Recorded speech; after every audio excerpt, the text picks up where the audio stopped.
الحمد لله وكفى وسلام على عباده الذين اصطفى أما بعد فأعوذ بالله من الشيطان الرجيم بسم الله الرحمن الرحيم شهر رمضان الذي أنزل فيه القرآن هدى للناس وبينات من الهدى والفرقان فمن شهد منكم الشهر فليصمه صدق الله مولانا العلي العظيم اللهم صل على سيدنا محمد وعلى آل سيدنا محمد وأصحابه وأزواجه وبارك وسلم۔ محترم بزرگوں اور دوستو،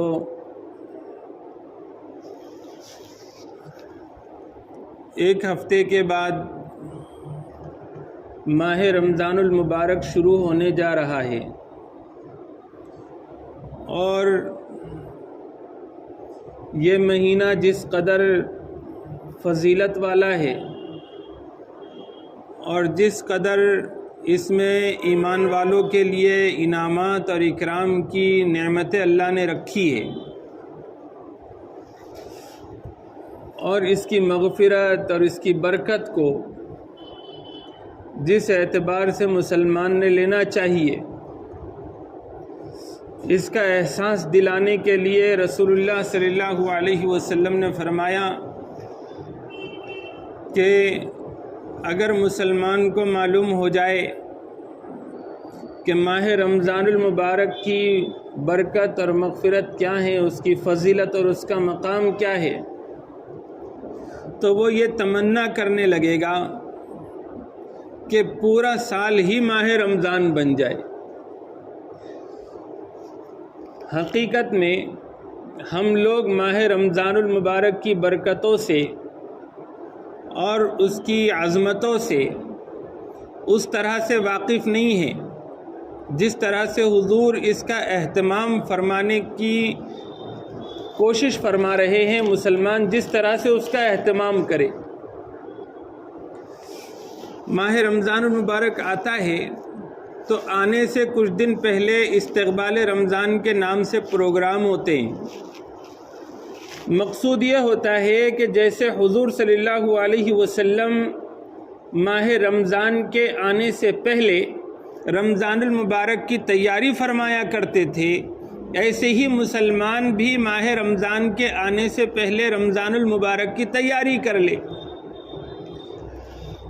لیکن ہوتا یہ ہے کہ ہم لوگ جلسے تو کرتے ہیں، پروگرام کرتے ہیں، لیکن رمضان المبارک کا جس طرح سے استقبال ہونا چاہیے، وہ جس طرح کا عظیم مہمان ہے اور جس طرح کا وہ ہمارے ساتھ کرم اور عطا کا معاملہ کرنے والا ہے، اس اعتبار سے جو ہمارا اس کا استقبال ہونا چاہیے، ویسا استقبال ہم نہیں کرتے۔ ایک آدمی ہم دیکھتے ہیں کہ اگر وہ اپنی بیٹے کی شادی اچھی کرنا چاہتا ہے دھوم دھام سے، اور پھر اس کے لیے وہ خوب دعوتیں چلاتا ہے اور اس کا جی چاہتا ہے کہ سب طرف کے لوگ اس کے یہاں پر شادی میں شریک ہو، اس کے یہاں کھانا کھائے، اور دل سے وہ یہ چیز چاہتا ہے، تو پھر ہم نے دیکھا کہ وہ لوگ کئی مہینوں پہلے ہی سے تیاریوں میں لگ جاتے ہیں۔ دعوتیں چلتی رہتی ہے، کارڈ چھپتے ہیں، پھر ہال بک کیے جاتے ہیں، اور پھر اب اگر شادی کو اب چند دن ہی رہ گئے ہیں تو خریدیوں کا سلسلہ چلتا ہے کہ کپڑے خریدنے ہیں، برتن خریدنے ہیں، سامان خریدنا ہے، مہمانوں کے اکرام کی چیزیں خریدنی ہیں، پنڈال بک کر لیا جاتا ہے، بہت سارے جو لوازمات ہوتے ہیں ان لوازمات کا پورا اہتمام پوری فکر مندی کے ساتھ کیا جاتا ہے۔ ابھی مہمان آئے نہیں ہیں لیکن اس سے پہلے ہی ڈیگے لگ جاتی ہے، اس سے پہلے ہی پنڈال لگ جاتے ہیں، اس سے پہلے ہی استقبالیہ کا گیٹ لگ جاتا ہے، اور پھر جب لوگ آئیں تو ان کی چاہت یہ ہوتی ہے کہ لوگوں کو ایسا لگے کہ اس نے اپنا دل بچھا کے رکھا ہے، اور سب ہی اس سے خوش رہے، اور جائیں تو اس کا نام لے کہ کیا ہی اس نے میزبانی کی، کیا ہی اس نے مہمانوں کا اکرام کیا۔ ہم دیکھتے ہیں، اب بتاؤ کہ ہم دنیاوی لحاظ سے لوگوں کی نظر میں اچھے بننے کے لیے یا پھر اپنے ارمان نکالنے کے لیے اس طرح کا اتنا انتظام اور تیاریاں کرتے ہیں، لیکن ماہ رمضان المبارک جو مغفرت کا مہینہ، جو جہنم سے خلاصی کا مہینہ، اللہ کی رحمت کا مہینہ، جس مہینے کی برکت سے ہمیں تقویٰ مل سکتا ہے، جس مہینے کی برکت سے پریشانیوں سے چھٹکارا مل سکتا ہے، جس مہینے کے ذریعے سے ہماری روزیوں میں برکت ہو سکتی ہے، جس مہینے کے ذریعے سے اللہ کی خصوصی عنایتوں کے ہم حقدار بن سکتے ہیں، وہ مہینہ ایک دم آ جاتا ہے تو اس کے بعد ہم پھر گڑبڑ کرنا شروع کرتے ہیں، اس سے پہلے ہمارے پاس کوئی تیاری نہیں ہوتی۔ جب ہم اپنے ذہن کے حساب سے شریعت کے خلاف ہی کیوں نہ جائے، ہم اپنے ذہن کے حساب سے دنیا کے آنے والے جو لوگ ہمارے عزیز اور اقارب ہیں، جو رشتہ دار ہیں، ان کے اکرام کا اس درجے اہتمام کرتے ہیں، تو پھر اللہ کا جو مہینہ ہے اور اللہ تعالیٰ کی طرف سے جو ہمارے لیے خصوصی اکرام اور اعزاز کے لیے جو بھیجا جاتا ہے، تو اس مہمان کے آنے پر ہم نے کیسے اکرام کرنا چاہیے اور کیسے اس کا اہتمام ہونا چاہیے۔ ذرا سوچیں، کیا ہم رمضان المبارک کی پوری خیر حاصل کرنے کے جذبے کے ساتھ اور رمضان کی ساری عبادتوں کا لطف اٹھانے کے لیے اور رمضان المبارک کے اندر تقوی کی دولت حاصل کرنے کے لیے کچھ تیاریاں ہم رمضان المبارک سے پہلے کرتے ہیں؟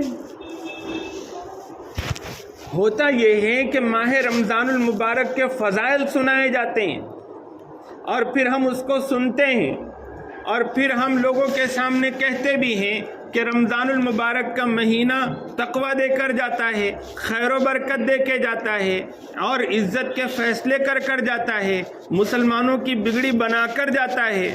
لیکن ہوتا یہ ہے کہ رمضان المبارک کا پورا مہینہ گزر جاتا ہے اور ہماری اکثریت پھر جو کہ تو رہتی ہے، نہ کسی آدمی میں کوئی تبدیلی نظر آتی، نہ کسی خاتون میں تبدیلی نظر آتی، نہ کسی محلے میں تبدیلی نظر آتی، کسی کے اندر کوئی تقوی کی رمق دکھائی نہیں دیتی، اور کوئی ذلیل تھا پہلے تو کوئی اس کے لیے عزت دکھائی نہیں دیتی، کوئی پریشان حال تھا تو اس کی راحت کی شکلیں دکھائی نہیں دیتی، جو کوئی قرضوں کے بوجھ میں ہے تو رمضان کے بعد میں بھی ایک لمبے عرصے تک وہ قرضوں میں ہی نظر آتا ہے۔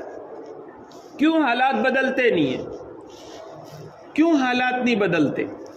حالات نہیں بدلنے کی جو وجہ ہیں وہ یہ ہیں کہ رمضان المبارک کا مہینہ یہ آیا تو ہے ہم کو سب کچھ دینے کے لیے، لیکن ہم لینے کو تیار نہیں رہتے کچھ بھی۔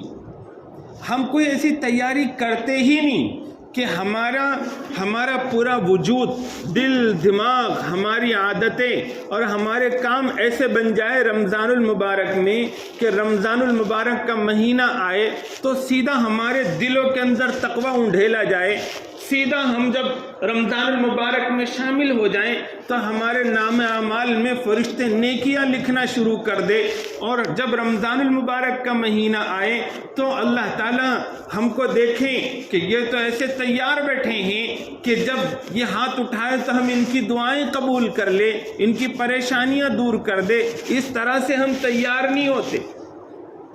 اگر ہم پہلے سے تیار ہوتے ہیں اور پھر رمضان المبارک کی خیر و برکت کو حاصل کرنے کے لیے پوری تیاری کے ساتھ رمضان کا مہینہ ہمیں نصیب ہوتا، تو پھر یہ رمضان جب گزرتا تو پھر ہماری زندگیوں میں، محلوں میں، ہمارے گھروں میں اور ہمارے ملک میں اور دنیا میں مسلمانوں کے حق میں بہتر حالات، سازگار حالات نظر آنے شروع ہو جائیں گے۔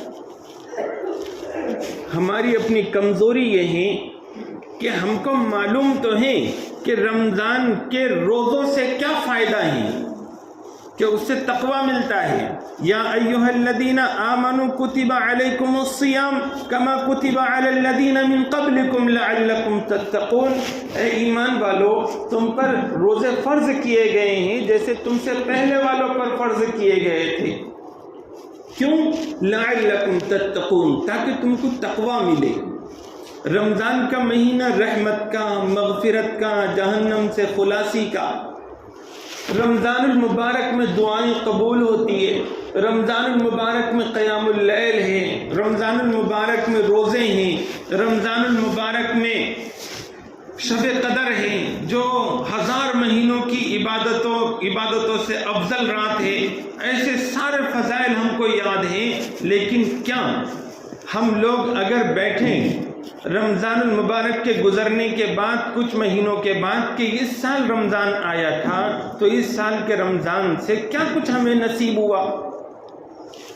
تو اکثر ہمارا حال یہ ہوگا کہ ہم دیکھیں گے کہ ہم 0/0 رہ گئے، ہم کو کچھ بھی نہیں ملا. کسی کی زندگی میں ایک رمضان المبارک بالغ ہونے کے بعد آیا، کسی کی زندگی میں 2 بار، 3 بار، 4 بار، کسی کے زندگی میں 10 بار، 15 بار، 20 بار. ایک دیوار ہے، اس دیوار کو روغن کیا جا رہا ہے، کلر کیا جا رہا ہے، نقش و نگار کیا جا رہا ہے. ایک بار کیا گیا، پھر دوسری طرف دوسری بار، تیسری بار، تو کچھ دنوں کے بعد پوری دیوار نقش و نگار سے رنگی ہوئی ہمیں نظر آئے گی. کسی کی زندگی میں 50 رمضان گزر گئے ہیں، لیکن جس طریقے کے 50 رمضانوں کا رنگ اس کے اندر دکھائی دینا چاہیے تو ایک رمضان کا بھی رنگ ان کے اندر دکھائی نہیں دیتا. مجھے صرف آج اس بات کا ایک احساس دلانا ہے کہ ہمیں رمضان المبارک کے آنے سے پہلے تیار رہنا چاہیے. ہم تیار ہی نہ ہو اور پھر ہم سوچیں کہ رمضان المبارک سے کچھ بھی ہم کو فائدہ نہیں ہوا تو پھر اس میں رمضان المبارک کا کوئی قصور نہیں ہے، اس میں اللہ تعالیٰ کی عطا کا کچھ قصور نہیں ہے. اس میں تو ہمارا ہی اپنا قصور ہے کہ ہم تیار ہی نہیں لینے کے لیے کچھ. تیاری کا مطلب کیا ہوتا ہے؟ رمضان المبارک کے استقبال کا مطلب کیا ہوتا ہے؟ کیا صرف جلسے لے لینا، پروگرام کر لینا؟ نہ. رمضان المبارک اور اس کی جو عبادتیں ہیں جس مقصد سے ہیں تو ان مقاصد کو، ان فائدوں کو سامنے رکھ کر اپنے کاموں کی ایسی ترتیب بنانا کہ چاند رات ہی سے ہم لوگ پورے طور پر تیار ہیں اور پورے رمضان المبارک اب ہم ان مقاصد کو حاصل کرنے، ان فائدوں کو حاصل کرنے کے ساتھ ساتھ گزاریں گے. اس طرح سے اپنے آپ کو تیار کرنے کا نام استقبال کرنا بولتے ہیں. استقبال اس کا نام نہیں ہے کہ شادی میں بارات بالکل آ کر بیٹھ گئے ہیں اور صرف آپ سلام کر رہے ہیں، مصافحہ کر کے ان کو دسترخوان پر بٹھا رہے ہیں، لیکن نہ ڈیگ آپ نے لگائی، نہ کھانا تیار کیا، نہ ان کو پانی کا پوچھ رہے ہیں اور نہ ان کے لیے پنڈال کا انتظام، بس میدان میں بٹھا دیا. اس کا نام استقبال نہیں ہے. تو ایسے ہی ہم نے کوئی تیاری نہیں کی، اپنے آپ کو کسی قسم کا تیار نہیں کیا رمضان المبارک کے لیے، اور پھر ہم کہہ رہے ہیں کہ ہم رمضان المبارک کے لیے تیار ہیں. رمضان المبارک میں ہمارے پاس بالکل اسی انداز کی بھیڑ ہوتی ہے شروع میں کہ بس رمضان المبارک آیا تو جیسے باراتی مہمان بن کر آئے تو گیٹ پر کھڑے ہوئے ہیں، اور پھر اس کے بعد دھیرے دھیرے مسجدیں خالی ہونا شروع ہوتی ہیں. شروع میں چند روزے رکھ لیے کسی نے تو بعد میں روزے رکھنا بند کر دیتے ہیں، اور پھر بعد میں وہی اپنی دنیاوی مشغولیتیں ہوتی ہیں کہ جیسے پنڈال میں مہمانوں کو بٹھا دیا اور اس کے بعد پھر خود چلے گئے اپنے کاروبار دھندے میں کہ اب مہمانوں تم بیٹھو، تم جانے تمہارا خدا جانے. ایسے بیوقوفی والی حرکت تو کوئی کرتا نہیں، لیکن ہم دین کے معاملے میں کرتے ہیں. اللہ ہمارے اس قصور کو معاف فرمائے.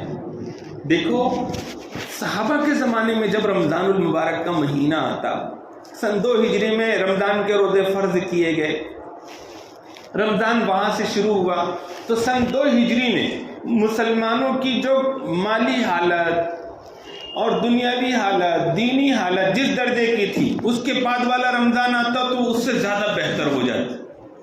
یعنی پچھلے رمضان کا اثر یہ ہوتا کہ پچھلے رمضان کی عید تھی تو تھوڑی پریشانی والی عید تھی، اب تھوڑی اس کے بعد والا رمضان آیا تو اس سے اچھی عید، اس کے بعد والا رمضان آیا تو اس سے اچھی عید، اس کے بعد والا رمضان آیا تو یہاں فتوحات ہو گئی، وہاں مسلمانوں کو غلبہ مل گیا، یہاں ان کے لیے اچھے سامان پیدا ہو گئے۔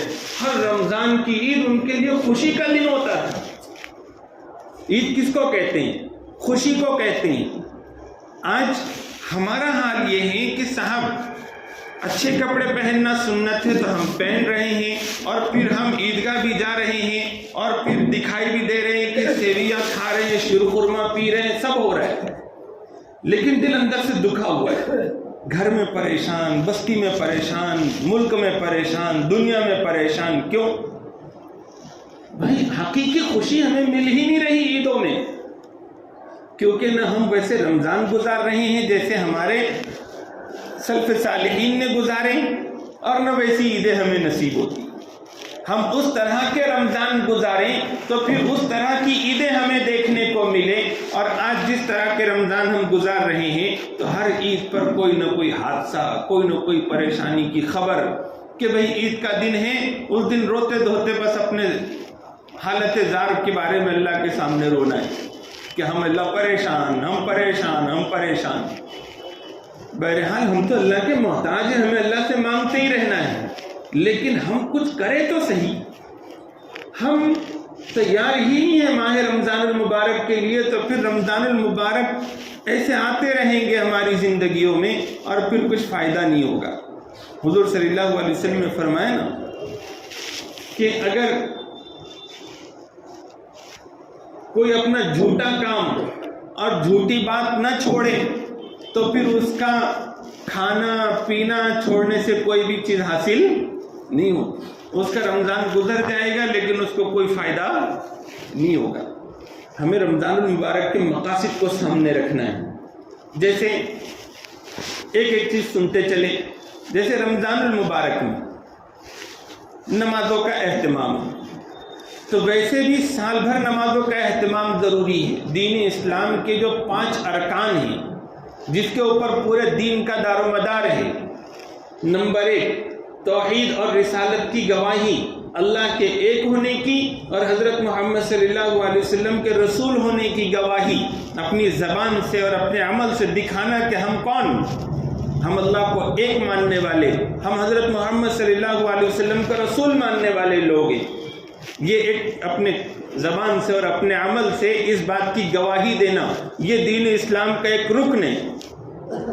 دوسرا رکن ہے نماز، کہ ایک مسلمان اپنے عمل سے، اپنے کردار سے بتائیں کہ ہم مسلمان ہیں، اس لیے ہم نماز پڑھتے ہیں، اور مسلمان ہونا یہ مسلمان ہونا، ایمان والا ہونا، اس کی اگر کوئی پکی نشانی ہے تو وہ نماز ہے۔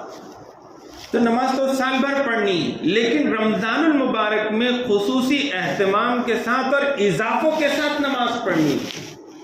اب اضافوں کے ساتھ نماز پڑھنی ہے، کتنا بھی کوئی برا آدمی ہو، اب وہ فرض نماز سال بھر پڑھتا ہے اور پھر رمضان المبارک کا مہینہ آئے تو اب وہ سنتوں کا اہتمام کرے، نفلوں کا اہتمام کرے۔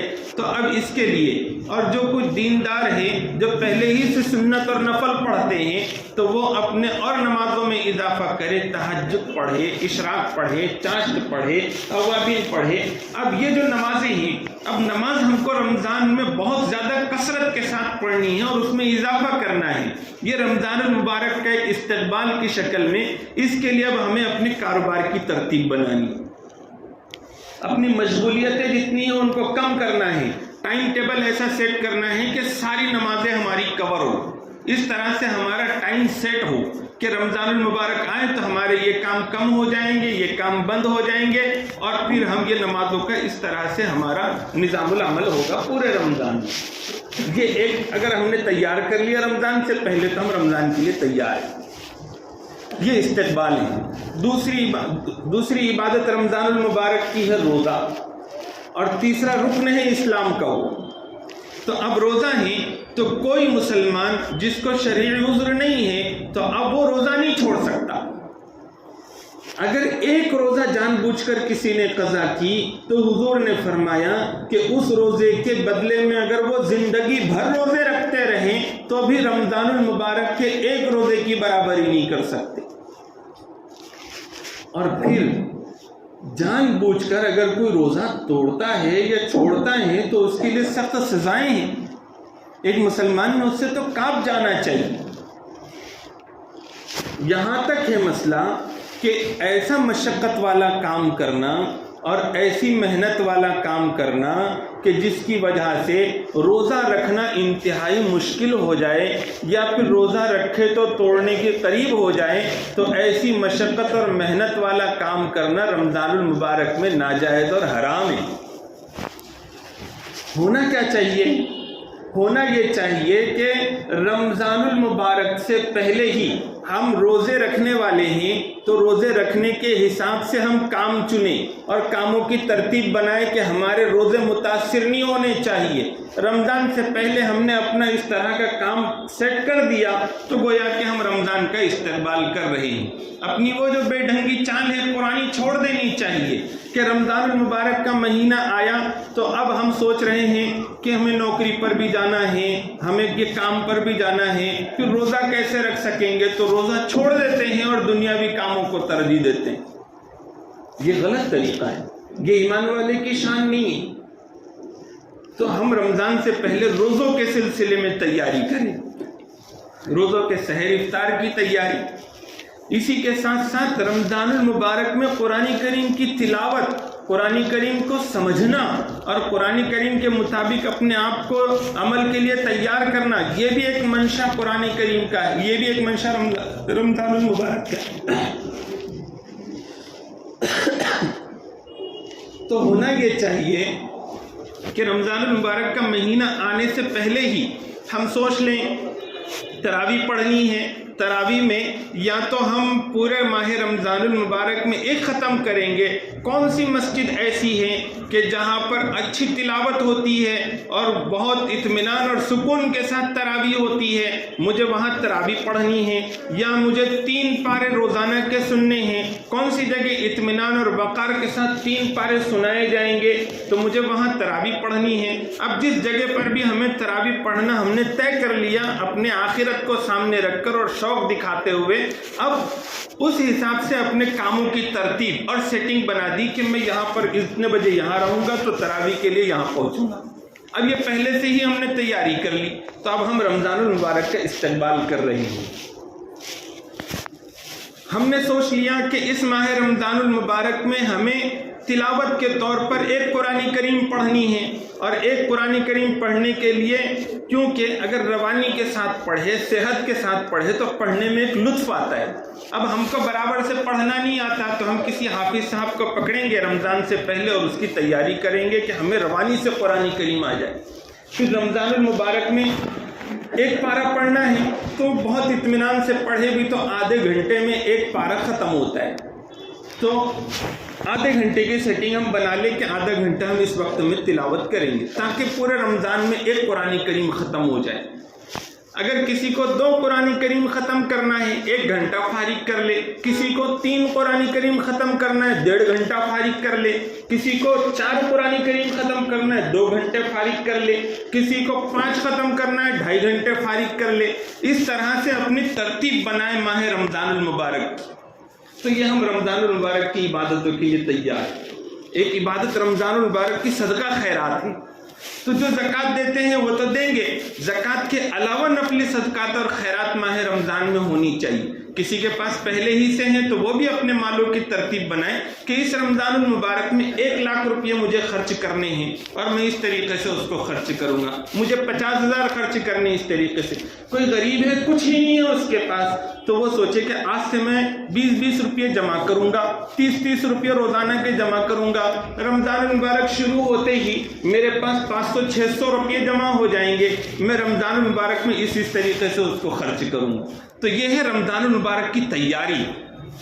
رمضان المبارک میں تقوی کے لیے رمضان المبارک کا مہینہ آتا ہے تو گناہ کے کام چھوڑنے ہیں، اور نیکیوں کے کاموں کی طرف رغبت دکھانی ہے تو اس حساب سے ہم اپنے کاموں کی ترتیب بنائیں۔ اگر ہم کسی ناجائز اور گناہ کے کام میں ملوث رہتے ہیں، آنکھ کا، کان کا، زبان کا یا حرام کھانے کا کوئی گناہ ہو رہا ہے، تو ہم پہلے ہی سے کہ رمضان کا مہینہ آ رہا ہے، اب ہم کو اس کے استقبال کے لیے ابھی سے یہ کام چھوڑ دینے ہیں تاکہ رمضان المبارک میں مزید چھوڑنا اس کے لیے آسان ہو جائے۔ اور کون کون سے نیکیوں کے کام ہیں جو مجھے کرنے ہیں تو وہ بھی اپنے ڈائری میں لکھ کر رکھے کہ مجھے رمضان میں یہ کرنا ہے۔ اس طرح سے رمضان کی راتیں ہیں، رمضان میں کہیں مجلسیں لگتی ہے، دینی اصلاحی مجلسیں، اس کے بارے میں معلوم کرے، اس کے لیے اپنے ٹائم ٹیبل میں اس کو سیٹ کرے، اور اس طرح سے ہم رمضان کا استقبال کرے کہ سارا پورے 30 دن کا ایک نقشہ ہمارے پاس تیار ہو کہ ہم کیا کرنے والے ہیں اور کون کون سی چیزوں سے بچنے والے ہیں، وہ تیار ہے ہمارے پاس۔ اور پھر رمضان کا چاند نظر آیا تو سمجھیے کہ ہم رمضان کا استقبال کر رہے ہیں۔ اور پھر رمضان دیکھو کس شان کے ساتھ گزرتا ہے، اور پھر یہ رمضان ہمیں کیا کچھ نہیں دے کر جاتا ہے۔ کریں گے انشاءاللہ سب۔ اللہ تعالیٰ مجھے اور آپ کو کہنے سننے سے زیادہ سمجھنے کی اور پھر عمل کرنے کی توفیق عطا فرمائے۔ وآخر دعوانا الحمدللہ رب العالمین۔